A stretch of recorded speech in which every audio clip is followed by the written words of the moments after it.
오늘도 수요 예배를 메워주시고 하나님을 위해서 하나님의 말씀을 듣기 위해서 이 자리에 나오신 우리 성도님들께 주님의 큰 축복이 있기를 소망합니다.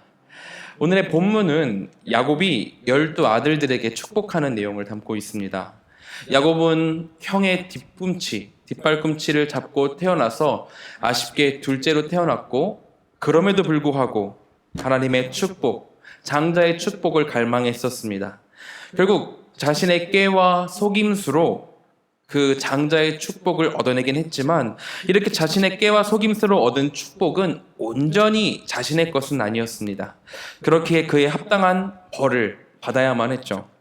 그래도 이 잘못으로 인한 치열한 인생이 야곱을 단련해 갔고 결국 위대한 족장 중 한 명이 되게 했습니다.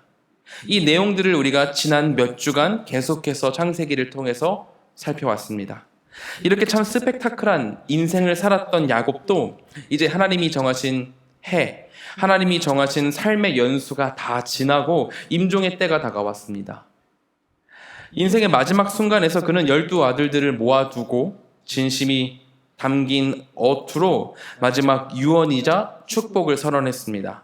물론 어떤 인물이 임종 직전에 진심이 담긴 어투로 그의 아들들에게 축복하는 이 일이 퍽 감동적이긴 하지만은, 근데 또 어떻게 생각하면 그게 얼마나 대단하다고 성경의 한 자리를 딱 차지해서 30절이 넘어가도록 이렇게 기록된 건지 의아스럽기도 합니다. 하지만 오늘 본문 1절과 2절, 49장 1절과 2절은 이렇게 말을 하고 있습니다. 야곱이 그 아들들을 불러 이르되 너희는 모이라. 너희가 후일에 당할 일을 내가 너희에게 이르리라. 너희는 모여 들으라. 야곱의 아들들아, 너희 아버지 이스라엘에게 들을지어다. 야곱은 분명하게 이야기를 합니다. 내가 너희의 후일에 당할 일들을 이야기할 것이다. 여기에 나오는 후일은 지금 우리가 이해하는 대로 조금 시간이 지난 이후의 일, 이렇게 해서 후일로 의미가 되기도 하지만, 구약의 다른 본문들에서는 이 단어가 어떻게 사용이 되냐면은 말일, 끝날, 세상의 끝날을 동시에 의미하기도 합니다. 그러니 야곱이 모여들으라, 이스라엘에게 들으라, 1000년이 넘어가는 세월이 지나도 기억될 하나님 나라의 일을 내가 이르리라, 이렇게 말하고 있는 것으로 우리는 이해할 수 있는 거죠. 이스라엘의 12 지파에 대한 정체성과 각각 지파의 특유한 운명들, 그리고 그 범주를 넘어서 그들 12이 함께 이루어갈 한 민족으로서의 공동적인 운명이 오늘 본문 창세기 49장에 나와 있는 겁니다. 성경에서의 최초의 장편시로서 우리에게 소개되고 있죠. 본문은 세 등분으로 나뉘게 됩니다. 레아, 빌하, 실바, 그리고 라헬, 이렇게 세 명의 어머니들로 그룹이 지어져서 그들의 아들들에 대해서 이야기를 나누고 있습니다. 먼저 마지막 부분인 22절부터 27절에 라헬의 아들들을 살펴보면은 야곱의 총애받는 아내의 자녀들인 만큼 큰 축복의 말들이 가득한 것을 우리가 볼 수 있습니다.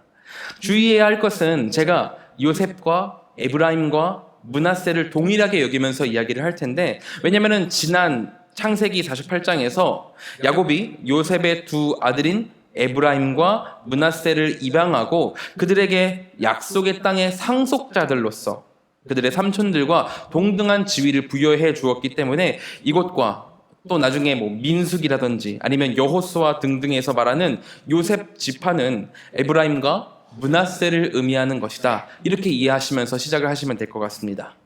야곱은 22절을 통해서 이렇게 축복을 시작합니다. 요셉은 무성한 가지, 곧 샘 곁에 무성한 가지라. 그 가지가 담을 넘었도다. 여기 나오는 무성한 가지는 포도넝쿨을 이야기합니다. 우리가 잘 알고 있다시피 포도나무는 선민 이스라엘을 상징하는 수종이거든요. 호세아 10장 1절에는 이렇게 나와 있습니다. 이스라엘은 열매 맺는 무성한 포도나무라. 그 열매가 많을수록 재단을 많게 하며 그 땅이 번영할수록 주상을 아름답게 하도다. 그런데 오늘 본문에서 야곱은 요셉 지파를 포도나무다, 포도의 무성한 가지다라고 지칭을 하고 있습니다. 이는 요셉을 곧 모든 아들들과 동일하게 여기고 그의 자손 지파들도 이스라엘의 큰 부분을 차지할 것이라고 예언하는 겁니다. 한 지파가 감당하기에는 이루 말할 수 없는 큰 축복인 거죠. 거기다가 요셉은 무성한 가지, 곧 샘 곁에 무성한 가지라 이렇게 말하면서 무성하다는 단어를 2번이나 연속해서 사용을 하고 있습니다. 이는 읽는 그대로 요셉의 지파들이 수적으로 엄청나게 많아질 것을 의미하고 있는 거죠. 또한 그냥 숫자만 많아지는 것이 아니라 샘 곁에 있는 무성한 가지라고 말을 하는데, 어떤 식물도 샘이 없이는, 물 없이는 자랄 수가 없잖아요. 물이 약간 없어도 자라날 수는 있지만 그렇게 자라면은 볼품없고 작고 왜소하겠죠. 하지만 옆에 샘이 있다면 어떨까요? 크고 넓게 자라나게 될 것입니다. 양적으로도 크게 많아지겠지만 질적으로도 아주 좋게 자라난다는 이야기죠. 어렸을 때 저희 할아버지께서 저를 데리고 포도밭을 구경 가신 적이 있었는데, 그때의 광경이 아직도 눈에 선합니다.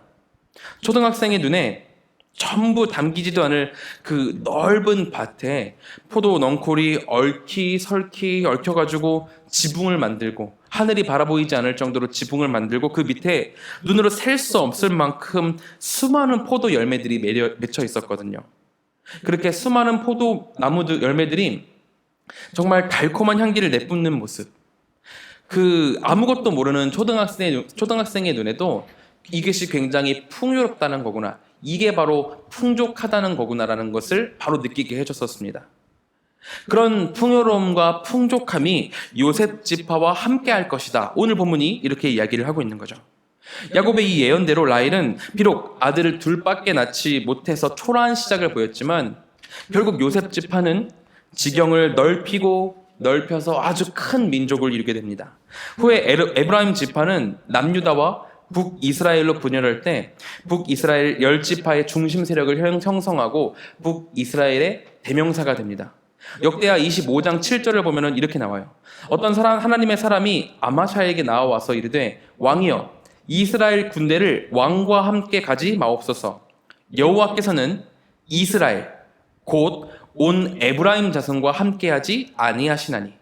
이게 무슨 상황이냐면은 유대왕 아마샤가 에돔과 전쟁을 하는데 북이스라엘에서 용병을 고용한 거예요. 북이스라엘인들로 용병을 고용한 거죠. 그랬더니 한 선지자가 나와서 이렇게 말을 하는 겁니다. 그 용병들, 이스라엘 군대와 함께하지 마십시오. 왜냐하면 여호와는 이스라엘 곧 에브라임 자손과 함께하지 않습니다. 그래서 질 것입니다. 이러는 거죠.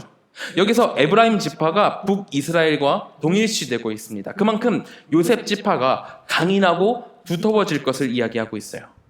그렇게 수없이 많은 사람들도 메우게 될 것이라는 것을 축복하고 있는 겁니다. 다시 본문으로 돌아와서 다음 23절에는 요셉 지파에 대해서 적대자가 나타나는 걸 볼 수 있습니다. 활 쏘는 자가 그를 학대하며 적개심을 가지고 그를 쏘았으나. 아마도 요셉의 과거의 고난과 고통들을 의미하는 내용인 것 같아요. 요셉은 어렸을 때부터 형들에게 팔려서 큰 고난을 겪어야만 했죠. 하지만 요셉은 하나님의 보호하심 아래에 있었고, 요셉도 그 보호하심을 굳게 믿었습니다. 굳게 신뢰했어요. 그 복이 25절을 통해서 선포되는 거예요. 내 아버지의 하나님께로 말미암나니 그가 너를 도우실 것이요, 전능자로 말미암나니 그가 내게 복을 주실 것이라. 위로 하늘의 복과 아래로 깊은 샘의 복과 젖먹이는 복과 태의 복이로다. 내 아버지의 하나님, 이스라엘 지파를 대대로 함께 해오시고 축복해 오신 그 여호와의 하나님, 하나님, 아브라함의 하나님, 이삭의 하나님, 그 연속적으로 내려오시는 그 하나님께서 요셉, 너와도 함께 하실 것이다, 요셉 지파와 함께 하실 것이다 라고 예언을 하고 있는 거예요. 그 축복이 깊은 샘처럼 넉넉하고 충만하게 있을 것이며, 민족을 젖을 먹여가지고 굶지 않게 하는 복과 태를 열어서 수많은 자손을 얻는 복이 있을 것이다, 이렇게 축복을 하고 있습니다. 본문 밑에서부터 이제 올라가면서 계속해서 이제 12명의 지파들을 다 보게 될 건데, 요셉의 형제 중에서 그 누구도 이런 길고 큰 복을 받은 사람이 없습니다. 요셉이 유일무이하죠. 이는 요셉이 겪어야만 했던 수많은 고통들과 고난, 그리고 거기서 끝나는 것이 아니라 하나님의 손을 끝까지 붙들어내서 이스라엘 가족들을 구원해낸 이 놀라운 성취에 대한 보상일 것입니다. 이렇게 요셉에 대한 축복을 쭉 살폈는데, 이 본문의 내용들을 대충 보면은 하나님을 믿었더니 큰 복을 받게 되더라. 대대손손 잘 보게 되더라. 이렇게 받아들이기 쉽거든요. 하지만 제가 이 본문을 통해서 우리 성도님들과 함께 나누고 싶은 것은 예수님을 믿으면 부자가 된다. 자손들이 의사가 되고 국회의원이 된다. 부자가 된다. 정말 넓게 많은 자손들을 얻게 된다. 이런 정도의 내용이 아닙니다. 우리는 본문의 이면에 있는 관용구적 내용도 살펴봐야 해요. 히브리 관용구 그대로 번역을 해놓은 이제 대한성서공회라는 곳이 있습니다. 대한성서공회의 새번역 성경이라는 게 있는데 이 새번역 성경이 우리 교단에서는 받아들이지는 않습니다. 여러 가지 교리가 조금 다르고 단어에 대한 해석이 좀 달라가지고 그대로 받아들이지는 않지만 그래도 이제 히브리어 그대로 번역을 해놨다. 관용구 그대로 번역을 해놨다라고 평가가 되는 이 새번역 성경으로 읽으면은 49장 22절부터 23절을 보면 이렇게 나와 있습니다. 요셉은 들망아지, 샘 곁에 있는 들망아지, 언덕 위에 있는 들나귀다. 사수들이 잔인하게 활을 쏘며 달려들어도 사수들이 적개심을 품고서 그를 관역으로 삼아도. 지금 우리가 들고 있는 개역개정과는 전혀 다른 해석이 나오죠. 왜냐하면 무성한 가지라는 이 단어가 원어로는 벤 포라트라고 하는데 은유적으로는 야생 나귀를 의미하기 때문입니다. 구약 성경에서 종종 에브라임을 나귀라고 해석을 하긴 하거든요. 은유적으로 해석을 하죠. 요셉의 삶이 들나귀와도 같았다는 거예요. 가족에게 버림받고 감옥에서 고생한 그의 삶이 척박한 땅에서 이리저리 도망을 다녀야만 하는 야생나귀와 같았다는 겁니다. 사수들이 잔인하게 활을 쏘면서 달려들고 적개심을 품고 관역으로 삼아도 그의 모든 것들을 피해가면서 살아야만 하는, 그렇게 어렵게 살아야만 하는 신세가 요셉의 삶이었다는 거죠. 그럼에도 오직 하나님을 믿고 신뢰해서 결국에는 이겨낸 이 처절한 요셉의 삶에 대한 이야기가 오늘 본문에 예언으로서 나타나고 있는 겁니다. 우리는 상상조차 할 수 없는 그 큰 고난 속에서도 흔들리지 않는 믿음을 보인 요셉에게 하나님의 보호하심이 있었다. 하나님의 보호가 함께하고 있었다라는 것에 요셉 축복의 핵심이 있는 겁니다. 요셉이 이 이후에 얻을 물질적인 풍족함과 큰 지파를 이룰 것이라는 복도 큰 복이긴 해요. 그것도 충분한 큰 복입니다. 하지만 그의 어려운 삶을 보호해 오신 하나님의 복이 그리고 요셉의 이후, 그리고 그 자손들에게도 함께 할 것이라는 이 약속, 이 하나님의 놀라운 약속 자체가 요셉 지파에게 내려진 가장 큰 복이라는 거죠. 그러므로 저는 우리 성도님들께 이 약속에 대한 갈망이 있기를 소망합니다. 물질은 인간의 노력으로도 충분히 얻어낼 수 있습니다. 하지만 영원히 함께 하겠다는 이 약속은 우리의 노력만으로는 받아낼 수가 없는 것입니다. 오직 하나님의 자비, 예수 그리스도의 은혜만이 우리를 이 약속을 바라볼 수 있게 하죠. 우리의 머리털 하나하나를 세시고 들의 꽃을 입히시고 새를 먹이시는 하나님께서는 주님의 약속을 붙잡은 자, 주님의 약속을 신뢰하는 자를 절대로 외면치 않으십니다. 그러니 약속을 붙잡고 승리하는 우리 모두가 되기를 소망합니다. 다시 본문으로 돌아와서 27절을 보면은 베냐민에 대한 이야기가 나옵니다. 27절입니다. 베냐민은 물어뜯는 일이라 아침에는 빼앗은 것을 먹고 저녁에는 움킨 것을 나누니로다. 야곱은 베냐민을 물어뜯는 일이 원문에 더 적합한 번역으로 보면은 먹잇감을 찢는 일이 이렇게 칭하고 있습니다. 이는 베냐민 지파가 전쟁에서 용맹하고 전술에 뛰어날 것임을 예언하는 것으로 볼 수 있습니다. 이후 베냐민 지파에서 전쟁에 능한 사사 에훗도 나왔고 후에 기굴이 장대했던 첫 번째 왕 사울이 나왔고 또한 큰 용사였던 사울의 아들 사울의 아들들이 나오잖아요. 그렇게 용맹한 사람들이 베냐민 지파에 많았습니다. 그리고 빼앗은 것을 먹고 저녁에는 움킨 것을 나눈다는 것은 이리가 자신이 먹을 수 있는 양보다 더 많이 사냥을 함으로 먹이를 나눈다는 이야기입니다. 이 또한 베냐민 지파의 호전적인 모습으로 농사나 어떤 장사 이런 것이 아닌 전쟁을 통한 전리품을 통해서 지파들과 나누게 될 것임을 의미하고 있습니다. 이렇게 라헬의 아들들을 정리하고 위로 올라가면은 16절부터 21절까지 빌하와 실바의 아들들이 나오고 있습니다. 이 그룹에 속한 아들들은 4명인데 단, 갓, 아셀, 납달리 이렇게 4명입니다. 먼저 단은 빌하의 첫 번째 아들이자 야곱의 5째 아들인데 첩으로 볼 수 있는 빌하와 실바의 아들들 중에서는 가장 첫 번째로 언급되어서 우대받고 있습니다. 특별히 이 그룹의 다른 아들들과는 달리 그는 2가지 축복을 받는데 첫 번째는 심판자의 역할을 받게 될 것이다 라는 것이고, 둘째로는 그들이 뱀같이 될 것이다, 뱀과 같다라는 축복을 받게 됩니다. 여기서 나오는 뱀이 우리의 생각으로는, 우리의 어떤 심상으로는 굉장히 부정적인 이미지를 갖게 되지만 뱀의 특징이 뭐냐면은 은밀하고 강력하다라는 거거든요. 잘 숨어 있다가 한 번의 입질로 독을 분출하고 자기보다 큰 동물들을 그로 인해서 이겨내잖아요. 그러므로 단은 첫 번째로 심판자의 역할을 하고, 둘째로 홀로 적들을 몰살시키는 역할을 감당한다는 겁니다. 이렇게 이 2가지 특징을 바라보면 성경에서 한 명을 바로 유추할 수 있습니다. 바로 단지파의 삼손입니다. 삼손은 눈이 뽑혀서 타의로 끌려간 것이긴 하지만 뱀처럼 그들 가운데 조용히 잠입해가지고 기둥을 끌어안고 지붕을 무너뜨려서 한 번에 많은 적들을 몰살시켰죠. 심판했습니다. 그 놀라운 일에 대한 예언이 16절, 17절에 나타나고 있습니다. 다음 19절에는 갓에 대한 축복이 나와요. 갓은 군대의 추격을 받으나 도리어 그 뒤를 추격하리로다. 갓 지파는 요단강이 이렇게 길게 있으면은 요단강 중간에 이제 바다 쪽 말고 내륙 쪽으로 땅을 받은 지파입니다. 그래가지고 많은 적들의 침공을 받았었어요.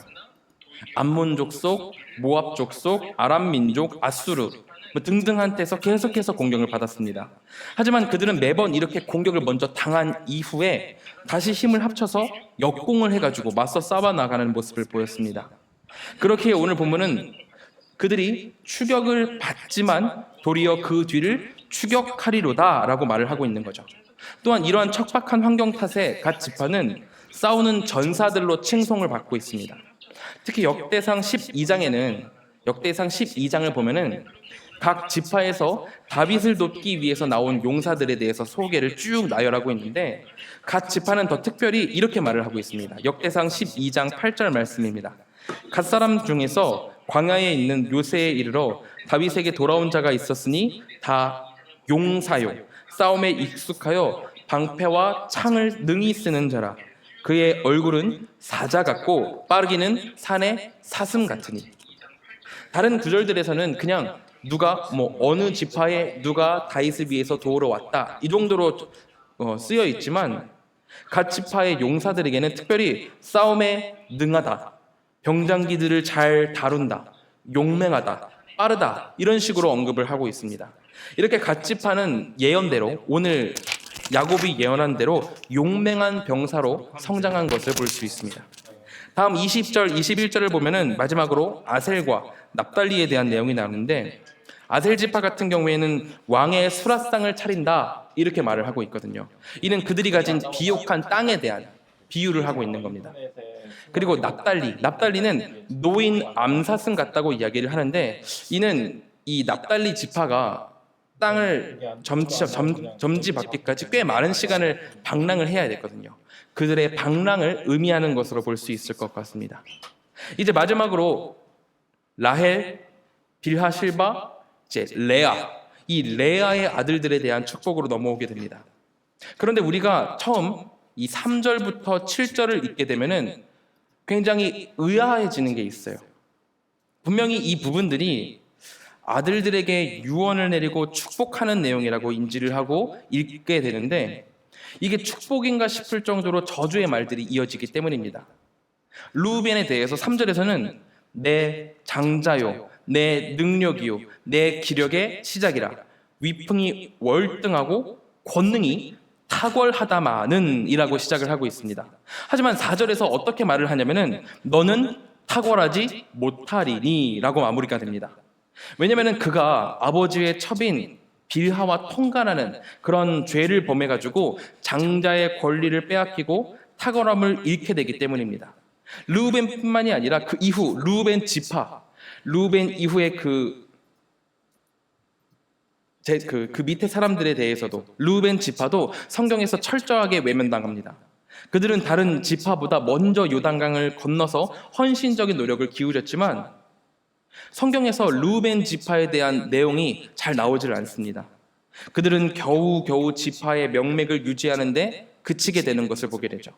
또한 시므온과 레위에 대해서도 오늘 본문은 6, 7절에서 크게 저주합니다. 6, 7절입니다. 내 호나 그들의 모의에 상관하지 말지어다. 내 영광아 그들의 집회에 참여하지 말지어다. 그들의 분노대로 사람을 죽이고 그들의 혈기대로 소의 발목 힘줄을 끊었음이로다. 그 노여움이 혹독하니 저주를 받을 것이요 분기가 맹렬하니 저주를 받을 것이라. 내가 그들을 야곱 중에서 나누며 이스라엘 중에서 흩으리로다. 야곱의 혼이 그들과 상관하지 않을 것이며 그들은 저주를 받아서 이스라엘 중에서 흩어질 것을 이야기를 하죠. 시므온의 후손은 흩어질 것이란 예언대로 여호수아 19장 10절에 이렇게 나와 있습니다. 시므온 자손의 이 기업은 유다 자손의 기업 중에서 취하였으니, 최종적으로는 이 시므온 지파는 유다의 기업으로 흡수가 됩니다.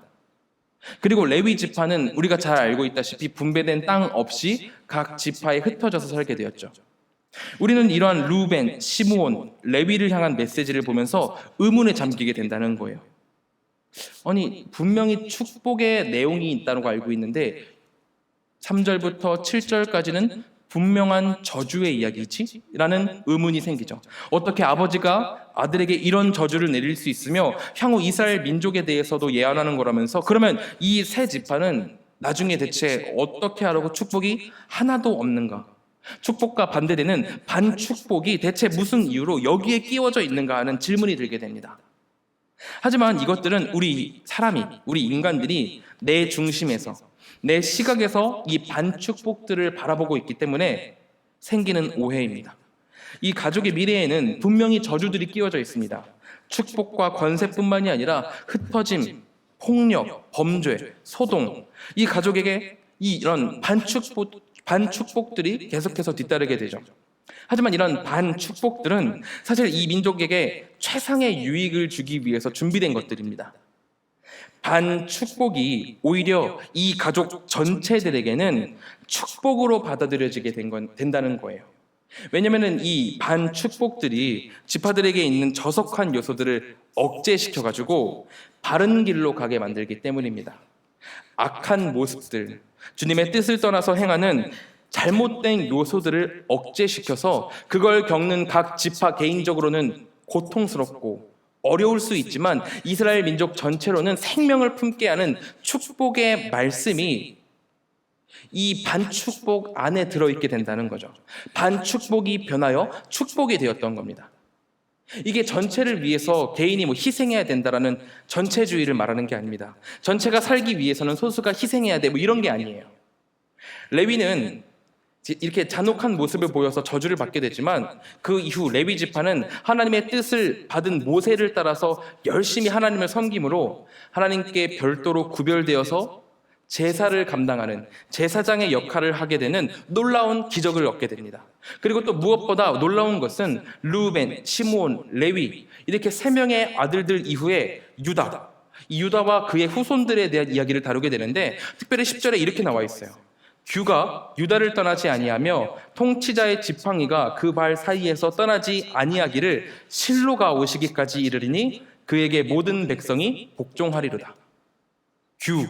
그러니까 통치자가 사람들을 통솔할 때 쓰는 이 지팡이가 유다 지파에게서 떠나지 않고 실로, 그러니까 평안의 때 영원한 안식을 주실 수 있는 그런 분이 오실 때까지 그 규가 이르를 것이다 라는 의미를 가지고 있는 겁니다. 즉 예수님이 유다 지파를 통해 오시고 온 지파를 진정한 평화인 샬롬에 이르게 할 것임을 오늘 야곱이 이 유언을 통해서 예언을 하고 있는 거예요.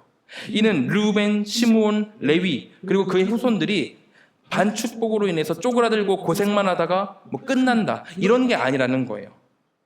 죄와 악함으로 인해서 망해도 한참 전에 망했을 이 이스라엘이 반축복을 통해서 그들이 메시아가 오실 때까지 삶을 유지하게 되고 그들의 정통성을 유지하게 되고 역사를 이어가게 되고 종래에는 메시아를 통해서 반축복으로 받았던 고통보다 100배, 1000배, 10,000배가 넘어가는 넘치는 그런 축복을 받게 될 것이라는 놀라운 예언이 오늘 본문에 나타나고 있는 거예요. 그러므로 오늘 우리가 이 본문을 통해서 누려야 할 것은 우리 인생 가운데 크고 작은 반축복들이 넘쳐날 수는 있지만 그게 우리의 삶을 저주스럽게 만들고 비참하게 마감하도록 하는 게 아니라는 겁니다. 원래대로라면은 진작에 죽었을 우리라지만 하나님의 계획 아래에서 모난 부분이 반축복을 통해서 다듬어지고 빚어지고 있다는 거죠. 하나님의 사람으로서 우리가 온전하게 빚어지는 큰 축복이 있다는 겁니다. 반축복들로 인해서 우리는 도리어 축복을 얻게 된다는 거죠. 그리고 그 반축복이라고 느끼지 못할 만큼 큰 축복인 예수 그리스도의 구원이 우리에게 주어졌는데 무엇이 불만스럽고 무엇이 고통으로 느껴지겠냐는 거죠. 다만 감사와 찬양으로 내게 내려진 반축복을 따라서 주님이 쓰실 그릇으로 빚어져 가는 게 우리 그리스도인들의 모습이라는 겁니다. 오늘 이곳에 모인 모든 한가람의 성도님들께 이 이해가 함께하길 소망합니다. 주님은 반축복조차도 축복으로 변환시키시는 놀라운 하나님이십니다. 그의 뜻을 믿고 나아가는 것만이 창조물인 우리가 할 수 있는 유일한 일입니다. 우리가 이렇게 하나님의 뜻을 따라서 나아갈 때에 하나님의 계획을 함께 꿈꾸고 바라보는 귀한 축복이 있을 것입니다.